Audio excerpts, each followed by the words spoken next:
Good evening, friends. How are you all? I hope you all are fine. So, in previous video, we have completed about sentence. We have studied about 5 type of sentences, and now we will learn about part of speech. Okay, part of speech. शब्दों के भेद, right? So let's start.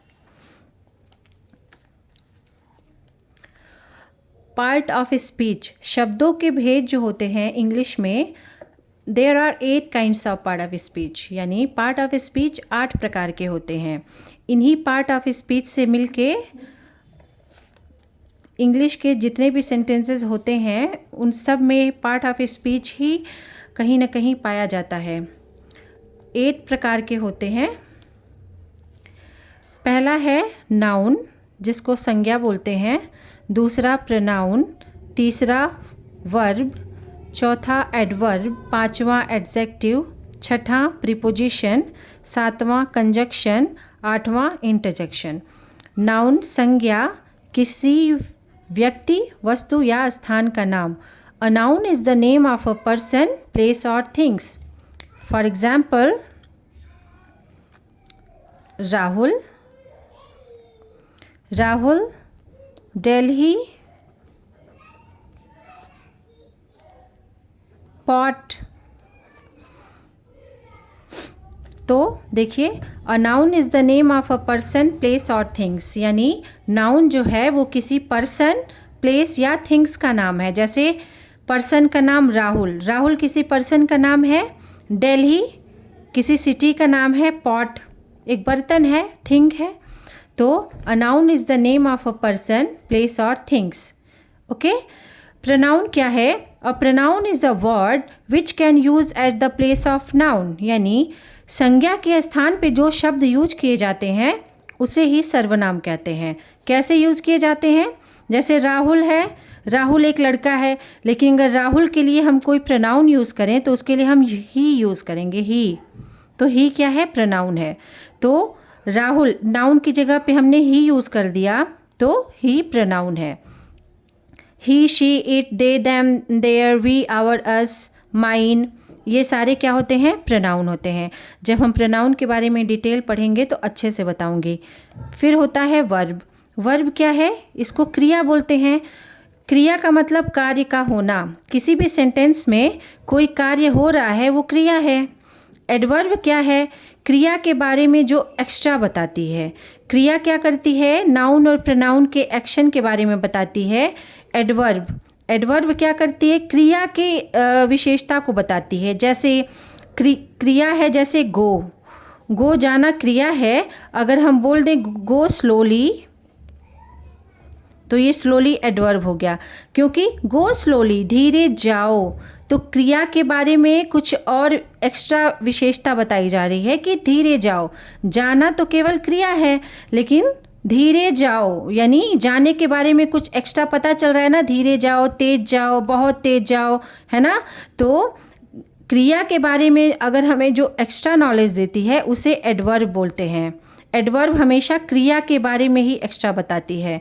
Adjective, an adjective is a word which tells us about a noun और pronoun, यानी adjective वो शब्द है जो noun या प्रोनाउन की विशेषता को बताता है। नाम से ही है विशेषण, यानी ये नाउन या प्रोनाउन की विशेषता को बताएगा। जैसे लड़की बहुत सुंदर है, ताजमहल बहुत ब्यूटीफुल है। तो इस तरह की चीज़ें हैं। जब एडजेक्टिव पढ़ाऊंगी तो डिटेल में बताऊंगी। अब आता है छठे नंबर पे प्रीपोजिशन। प्रीपोजिशन क्या होता है? प्रीपोजिशन किसी भी वर्ड की पोजीशन के बारे में बताता है। और सातवें नंबर पे आता है कंजंक्शन। कंजंक्शन क्या करता है? दो नाउन को आपस में जोड़ता है, दो एडजेक्टिव को आपस में जोड़ता है, दो सेंटेंसेस को आपस में जोड़ता है। यानी वर्ड्स और सेंटेंसेस को, फ्रेजेस को जो जोड़ने का काम करता है उसे हम कंजंक्शन कहते हैं। लास्ट है इंटरजेक्शन। इंटरजेक्शन क्या करता है? विस्मयादि बोधक, इसमें भावनाओं के बारे में बताया गया होता है। इसमें कुछ ऐसे शब्द होते हैं जो हमारी भावनाओं को एक्सप्रेस करते हैं। तो जब इंटरजेक्शन के बारे में बताऊंगी तो सारे टॉपिक्स पे सारे टॉपिक्स पे बहुत डिटेल में बताऊंगी। आइए एक एग्जांपल के थ्रू इसको समझते हैं कि कैसे इंग्लिश में किसी भी सेंटेंस में पार्ट ऑफ स्पीच देखने को मिलता है। जैसे Meera and you are singing very nicely on stage. देखिए, Meera and you are singing very nicely on stage. अब इसमें देखिए पार्ट ऑफ स्पीच के मैक्सिमम पार्ट्स मिल जाएंगे। कैसे? मीरा, मीरा क्या है? नाउन है। एंड क्या है? कंजंक्शन है। यू क्या है? प्रोनाउन है।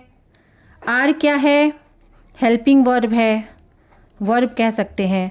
सिंगिंग क्या है? वर्ब है। मिला ना सब कुछ? वेरी नाइसली बहुत अच्छे से एडजेक्टिव है। ऑन क्या है? प्रीपोजिशन है। स्टेज क्या है? नाउन है। तो इसमें मैक्सिमम पार्ट्स जो हैं पार्ट ऑफ स्पीच के आ गए ना। नाउन आ गया, कंजक्शन आ गया, प्रोनाउन आ गया, हेल्पिंग वर्ब आ गया, सिंगिंग आ गया, वेरी नाइसली आ गया, ऑन प्रीपोजिशन आ गया, स्टेज नाउन आ गया। तो इसी तरह से इंग्लिश के किसी भी सेंटेंस में हमें पार्ट ऑफ स्पीच देखने को मिलता है। तो अगर हमारा पार्ट ऑफ स्पीच का टॉपिक बहुत अच्छे से क्लियर रहा तो इंग्लिश सीखने में काफ़ी आसानी होती है। इसीलिए हमें सबसे पहले इंग्लिश सीखने के लिए पार्ट ऑफ स्पीच को बहुत ही अच्छे से डिटेल में समझना होगा। अगर आपको मेरा चैनल अच्छा लग रहा है, समझ में आ रहा है, तो प्लीज़ लाइक कीजिए, चैनल को सब्सक्राइब कीजिए। Thank you.